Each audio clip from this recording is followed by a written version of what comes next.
Good morning all of you. आज हम अपने इंट्रोगेटिव के सेकंड पार्ट यानी इंट्रोगेटिव सेंटेंसेस को हम कैसे कन्वर्ट करेंगे ये हम पढ़ने वाले हैं। लास्ट डे हमने आपको बताया था कि इंट्रोगेटिव्स की जगह पे जो नॉर्मल सेंटेंसेस हैं, जो सेंटेंसेस हैं वो कैसे कन्वर्ट करते हैं। उम्मीद है आपको समझ में आया होगा, क्योंकि आपकी तरफ से कोई भी कमेंट नहीं आया, इसलिए हम अपने नेक्स्ट टॉपिक को शुरू कर रहे हैं। ये है इंट्रोगेटिव्स। तो इंट्रोगेटिव्स को हमने 3 पार्ट में बांटा है, yes no type, dummy do और WH टाइप, जिसको हम डिस्क्रिप्टिव टाइप भी कहते हैं। क्यों कहते हैं ये इसका कारण अभी हम लोग देखते हैं। सबसे पहले शुरू करते हैं yes no type. Yes no type questions क्या होते हैं? यस नो टाइप क्वेश्चंस वो क्वेश्चंस हैं जिन क्वेश्चंस का जवाब हमें यस या नो में मिल सकता है और वो जवाब कंप्लीट होगा। ये क्वेश्चंस हमेशा एक हेल्पिंग वर्ब या फिर किसी एक मॉडल से शुरू होगा। देखते हैं कुछ एग्जांपल्स हमने दिया, जैसे आर यू प्लेइंग फुटबॉल। अगर ये क्वेश्चन आपसे पूछा जाए आर यू प्लेइंग फुटबॉल, तो आप इसका जवाब यस या नो में दे सकते हैं। Yes I am playing football, no I am not playing football. Have you completed your homework, क्या आपने होमवर्क कंप्लीट किया है? Yes I have completed my homework, या no I have not completed my homework. आपसे कोई पूछे will you give me your pen, क्या तुम मुझे अपना पेन दोगे? Yes I will give you my pen, या no I will not give you my pen. दो में से कोई एक आंसर होगा। यानी ऐसे क्वेश्चंस, जिन क्वेश्चंस का जवाब हम यस या नो में दे सकते हैं, वो सभी कहलाते हैं यस नो टाइप। समझ में आया? डमी डू क्या कहलाता है? डमी डू क्वेश्चंस है, ये भी यस नो टाइप की तरह ही आंसर यस या नो में दिया जा सकता है, लेकिन इसमें एक अंतर है। अंतर क्या है? ये हमेशा डू, डज या डिड से शुरू होगा। और इसमें जैसे अभी हम यहाँ देख रहे थे यस नो टाइप में, ये क्वेश्चन स्टार्ट हो रहा था किससे? हेल्पिंग वर्ब से, यानी is, am, are, was, were, shall, will, have, had, ये सब आपका हेल्पिंग वर्ब्स हैं। मॉडल्स कैसे होते हैं? जैसे कैन, कुड, मे और शुड, वुड, ये सब आपके मॉडल्स हैं। लेकिन यहाँ पे जो डमी डू है, ये सिर्फ 3 आपके पास ऑप्शन है, डू, डज और डिड। इनसे शुरू होने वाले कोई भी क्वेश्चंस जिनका जवाब हम यस या नो में दे सकते हैं, वो सभी कहलाते हैं डमी डू टाइप। इसमें इसको डमी डू क्यों कहते हैं? डमी डू कहने का कारण ये है कि ये जो डू या डज है, ये प्रेजेंट टेंस को दिखाता है और डिड आपके पास्ट टेंस को दिखाता है। इसके अलावा इसका इस सेंटेंस में कोई योगदान नहीं होता है। जैसे अगर आप सभी लोग किसी न किसी मॉल में गए होंगे, किसी न किसी बड़े शॉप में गए होंगे, या एटलीस्ट मोबाइल की दुकान में ज़रूर गए होंगे। मोबाइल की दुकान में आपने देखा होगा कि एक शोकेस होता है जिसमें बहुत सारे मोबाइल रखे हुए होते हैं, जो दिखते हैं, जो आपको पता है वो प्लास्टिक के होते हैं, नकली होते हैं, वो मोबाइल नहीं है। वो कहलाते हैं डमी। क्यों डमी कहलाते हैं? कि उन मोबाइल्स को आप अपने हाथ में पकड़कर देख सकते हैं कि उसकी बटनें ऐसे दिखेंगी, वो पीछे से कैसा दिखेगा। आपके पॉकेट में आप उसको डाल करके चेक कर सकते हैं कि आपके पॉकेट में उसका साइज़ क्या होगा। वो क्या होता है? असली चीज़ को दिखाने के लिए, इंडिकेशन के लिए एक मटेरियल है, दैट इज़ कॉल्ड डमी। यहाँ भी ये डमी डू इसलिए है कि ये जो डू, डज या डिड है, इसका सेंटेंस में कोई काम नहीं है। जिस प्रकार से वो प्लास्टिक का मोबाइल जो आपको मोबाइल का मॉडल दिखाता है, उसका असली मोबाइल से कोई लेना देना नहीं है, वो सिर्फ आपको मोबाइल का मॉडल बता देगा कि मोबाइल आपका ऐसा दिखेगा। इसी प्रकार से ये डू, डज या डिड जो है, ये सिर्फ आपको ये बता देगा कि जो सेंटेंस है वो प्रेजेंट टेंस है या पास्ट टेंस है, बाकी इसका कोई काम नहीं होता है। कुछ एग्जाम्पल्स देखते हैं, जैसे do you sing a song, तो इसका भी आंसर हम यस या नो में दे सकते हैं। क्या तुम गाना गाते हो? Yes I sing a song, या no I do not sing a song. Does Radha cook nice vegetables, क्या राधा अच्छी सब्जियां बनाती है? हाँ या ना, दोनों में से कोई एक जवाब हो सकता है। लेकिन अब हम बात करते हैं हमारे थर्ड टाइप, जो कि WH टाइप है, जिसको हम डिस्क्रिप्टिव टाइप भी कहते हैं। ये ऐसे क्वेश्चंस हैं जिनका जवाब हम यस या नो में नहीं दे सकते हैं। They need a description to convey the meaning. उनको अपनी मीनिंग को कन्वर्ट करने बताने के लिए एक पूरे सेंटेंस की ज़रूरत पड़ती है। जैसे यहाँ एग्जाम्पल देखते हैं, why are we going to picnic, हम पिकनिक क्यों जा रहे हैं? क्या इसका जवाब यस या नो में हो सकता है? हम पिकनिक क्यों जा रहे हैं? यस, नो, कोई जवाब नहीं। इसकी जगह पे आपको जवाब देना पड़ेगा, मज़े करने के लिए जा रहे हैं, टाइम पास के लिए जा रहे हैं, फ्री टाइम है इसलिए जा रहे हैं, यानी आपको कोई ना कोई डिस्क्रिप्शन देना पड़ेगा। ऐसे ही देखते हैं, when will Mohan play football, क्या इसका जवाब यस या नो में हो सकता है? नहीं हो सकता। इसके लिए हमें जवाब देना पड़ेगा कि मोहन फुटबॉल कब खेलता है? मोहन शाम में खेलता है, या कल खेलेगा, या दोपहर में खेलेगा, अच्छा किसके साथ खेलेगा, या आप इसमें डिस्क्रिप्शन आपको देना पड़ेगा। ऐसी थर्ड एग्जाम्पल हमारा है, why did Radha cook food, Radha ने खाना क्यों बनाया था? तो अब आंसर है कि वो भूखी थी इसलिए बनाया था, दूसरों को खिलाने के लिए बनाया था, टाइम पास के लिए बनाया था, मज़े के लिए बनाया था। पर इसका जवाब यस या नो में नहीं हो सकता, इसका जवाब हमेशा एक डिस्क्रिप्शन होगा। तो ऐसे सेंटेंसेस, ऐसे क्वेश्चंस जिनका जवाब यस या नो में नहीं हो सकता है, वो सभी कहलाते हैं WH टाइप। अब बात है कि WH टाइप क्यों कहलाते हैं? क्योंकि ये सारे सेंटेंसेस किससे शुरू होते हैं? या तो when, why, where, what, how, ऐसे किसी न किसी WH वर्ड से शुरू होंगे। अब आप सोच रहे होंगे ये हाउ को क्यों रखा है, ये तो WH से नहीं शुरू होता। लेकिन इसमें भी आप ज़रा ध्यान से देखिए, यहाँ पे W और यहाँ पे H, ये दोनों चीज़ें आपको दिखाई देंगी। इनका भी जवाब हम किस में दे सकते हैं? डिस्क्रिप्शन में ही दे सकते हैं। इसलिए ऐसे जो वर्ड्स हैं इन सभी को कह लेते हैं WH टाइप। हालांकि ये आपके कुछ एग्जाम्पल्स दिए, इसके अलावा और भी बहुत सी चीज़ें हैं, जैसे वेयर है, विच है, उतना सब मैंने लिखा नहीं है। इसमें हमने आपको एक एग्जाम्पल के तौर पे दिया है कि ऐसे शब्द जो WH से शुरू हों और उनका आंसर किसी न किसी डिस्क्रिप्शन में आए, वो सभी कहलाते हैं डिस्क्रिप्टिव टाइप या WH टाइप। तो अब शुरू करते हैं कि ये तीनों तरह के क्वेश्चंस आपको समझ में आ गए। यस नो टाइप क्या होते हैं, डमी डू क्या होते हैं, और WH टाइप क्या होते हैं। शुरू करते हैं कि अगर हमारे पास यस नो टाइप क्वेश्चंस होंगे तो उनको हम कन्वर्ट कैसे करेंगे। ऐसे क्वेश्चंस जो होंगे, इसमें जो भी हमारा हेल्पिंग वर्ब या मॉडल होगा, वॉट एवर इज प्रेजेंट, जो भी होगा उसको सब्जेक्ट के बाद लगा देंगे, और जैसे उसको सब्जेक्ट के बाद लगाएंगे वो एक स्टेटमेंट की तरह कन्वर्ट हो जाएगा। यहाँ देखते हैं, और जब ये स्टेटमेंट की तरह कन्वर्ट हो जाए तो इसको पैसिव में कन्वर्ट कर दीजिए। पैसिव में कन्वर्ट करने के बाद जैसे ही पैसिव में कन्वर्ट होगा तो जो भी आपका नया हेल्पिंग वर्ब या मॉडल आए उसको फिर से सब्जेक्ट के बाहर लगाइए, तो वो फिर से एक बार क्वेश्चन बन गया, और फाइनली लास्ट में एक क्वेश्चन मार्क लगा दीजिए। एग्जाम्पल देखते हैं, हमने आपको दो एग्जाम्पल्स दिए हैं। पहला एग्जाम्पल देखते हैं, जैसे आर यू प्लेइंग फुटबॉल, अभी हमने इसका जवाब दिया था क्या, यस या नो में। यस नो टाइप है ये। हमने क्या किया, इस आर को उठाया और इस आर को, यू हमारा सब्जेक्ट है, सब्जेक्ट के बाद आर को लगा दिया। जैसे ही यू के बाद लगाया, ये देखिए यहाँ क्वेश्चन था, ये हमारा क्या बन गया, स्टेटमेंट बन गया, you are playing football.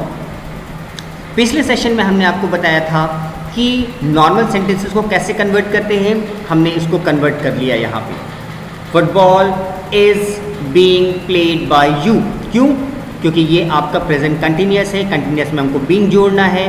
Football के अकॉर्डिंग हमारा क्या बन गया, इज़ यहाँ पे बन गया। यहाँ तक आपने कन्वर्ट कर लिया। फाइनली इसमें क्या करना है कि अब हमारा जो नया हेल्पिंग वर्ब है, जैसे इज़ है, इसको हमने बाहर निकाल दिया और लास्ट में हमने क्वेश्चन मार्क लगा दिया। ये हमारा फाइनल आंसर है। ये दो सेंटेंसेस को कहीं भी लिखने की ज़रूरत नहीं है, ये आप अपने मन में कर सकते हैं, या अभी आप छोटे हैं तो आप कॉपी के पीछे रफ में कर सकते हैं।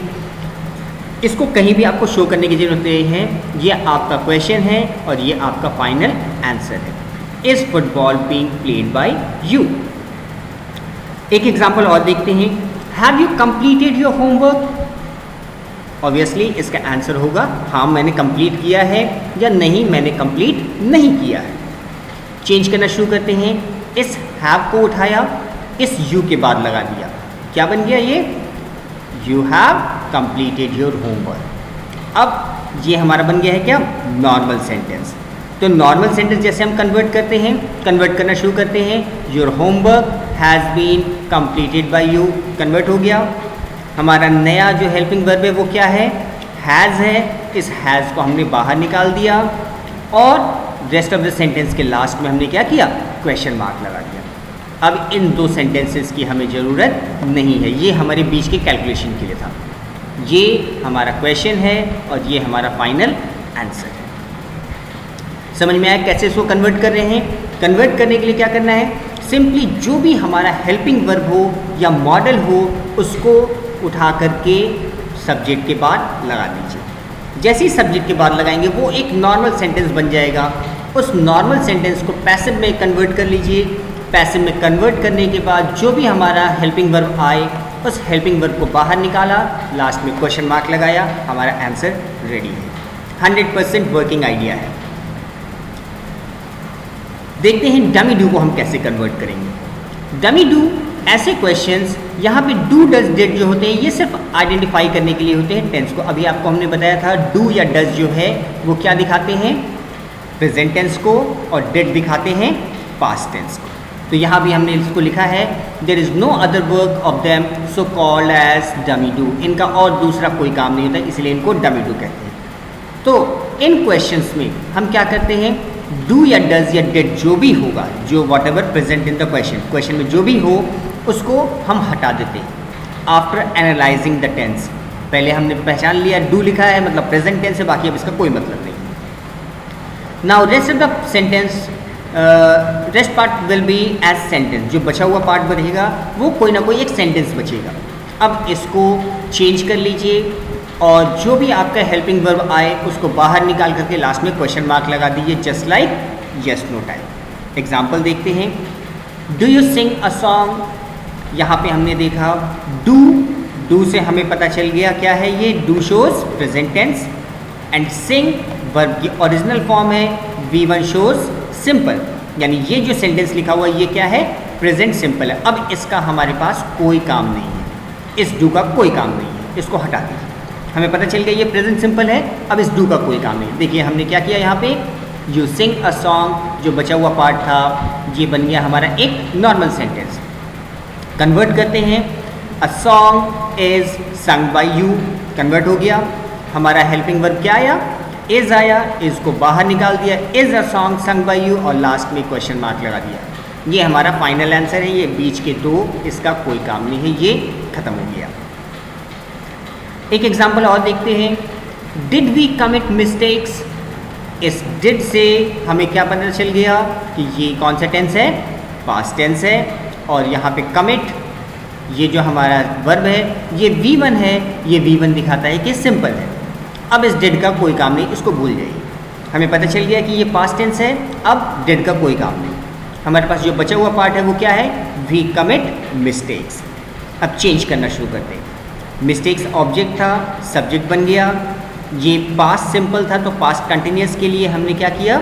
वॉज या वेयर में से चूज़ किया। मिस्टेक्स प्लूरल है इसलिए वेयर लगा दिया, वर्ब की थर्ड फॉर्म लगा दी और ऑब्जेक्ट लगा दिया। तो mistakes were committed by us. अब फाइनली क्या करना है? जो हमारा हेल्पिंग वर्ब है इसको बाहर निकाल लिया, रेस्ट ऑफ द सेंटेंस लिख दिया, लास्ट में क्वेश्चन मार्क लगा दिया। ये हमारा फाइनल आंसर बन गया। इसकी ज़रूरत नहीं है, इसको आप काट दीजिए। समझ में आ रहा है ये? ठीक। अब चलते हैं हमारे थर्ड पार्ट की ओर जो है WH टाइप या जिसको हम डिस्क्रिप्टिव टाइप भी कहते हैं। ऐसे सेंटेंसेस में हम क्या करते हैं कि जो भी हमारा WH वर्ड होगा, in such questions remove WH word. इन WH वर्ड को आप 2 पल के लिए हटा दीजिए। अब जो बचा हुआ सेंटेंस होगा वो या तो यस नो टाइप होगा या फिर डमी डू टाइप होगा। और अभी हमने ऊपर देखा यस नो टाइप या डमी डू को कैसे चेंज करते हैं, उसको हम फाइनल स्टेज तक लेके आएंगे और सबसे लास्ट में हम क्या करेंगे? वही WH वर्ड जो हमने हटाया था उसको लास्ट में जोड़ देंगे। देखते हैं एग्जाम्पल्स। जैसे when will Mohan play football, इसका जवाब यस या नो में नहीं हो सकता इसलिए ये WH टाइप या डिस्क्रिप्टिव टाइप है। अब शुरू करते हैं। ये क्या कर रहा है, रिमूव WH वर्ड, इस वेन को हमने हटा दिया। क्या बचा हमारे पास, विल मोहन प्ले फुटबॉल। अब इसका जवाब हमें यस या नो में मिल सकता है। क्या मोहन फुटबॉल खेलेगा, यस खेलेगा, नहीं खेलेगा, यस या नो में हो गया। कन्वर्ट करना शुरू करते हैं। इस विल को उठाया, football, Mohan will play football. अब ये आपका कन्वर्ट हो गया, इसको हम कन्वर्ट करना शुरू करते हैं। अभी हमने यस नो टाइप कन्वर्ट करके आपको दिखाया था कैसे कन्वर्ट होता है। कन्वर्ट करने के बाद हमारे पास क्या आ गया, football will be played by Mohan.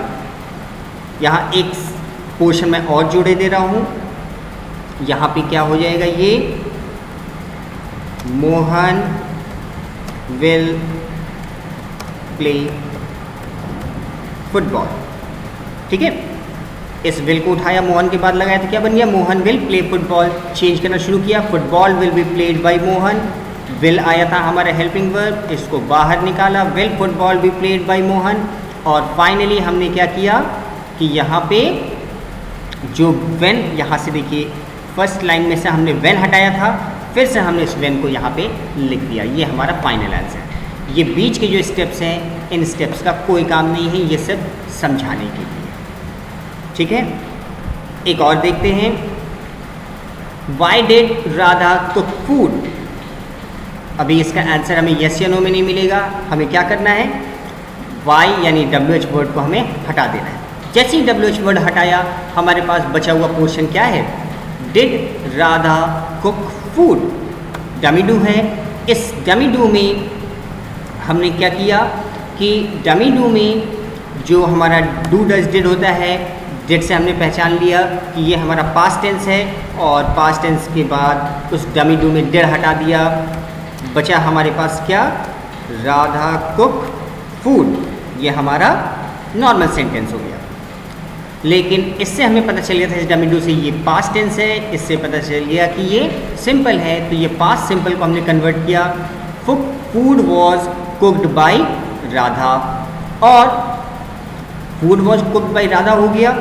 Change किया, फिर से इंट्रोगेटिव बनाना है, इस वॉज को हमने बाहर निकाल दिया, was food cooked by Radha. और फाइनली यहाँ से हमने वाई हटाया था, इस वाई को वापस से हमने यहाँ पे जोड़ दिया, why was food cooked by Radha. ये हमारा फाइनल आंसर है। ठीक है, तो ये हमने आपको कुछ टिप्स बताए हैं कि किस प्रकार से आप किसी भी इंट्रोगेटिव जो क्वेश्चंस होंगे उनको आप अपने पैसिव वॉइस में कन्वर्ट कर सकते हैं। इस वीडियो के साथ साथ हम आपको 2 लिंक देंगे। एक लिंक देंगे इसका कि आप इस जो रिटन मटेरियल है इसको भी आप डाउनलोड कर सकते हैं, और एक लिंक देंगे जिसमें आप अपने इस वीडियो को देख सकते हैं। इसी प्रकार से कल जो हमने आपको बताया था पिछले स्टेटमेंट में पिछले क्लास में कि नॉर्मल सेंटेंसेस को कैसे कन्वर्ट करते हैं, उसका भी आपका फाइल लिंक मैंने दिया था। आप चाहें तो वहाँ से फाइल लिंक उसकी भी डाउनलोड कर सकते हैं। तो आप इसको प्रैक्टिस कीजिए। अगर कोई दिक्कत हो आप कमेंट बॉक्स में अपने कमेंट्स जरूर डालिए। Till then keep practising, have a nice day, be safe from corona, stay at home. Thank you.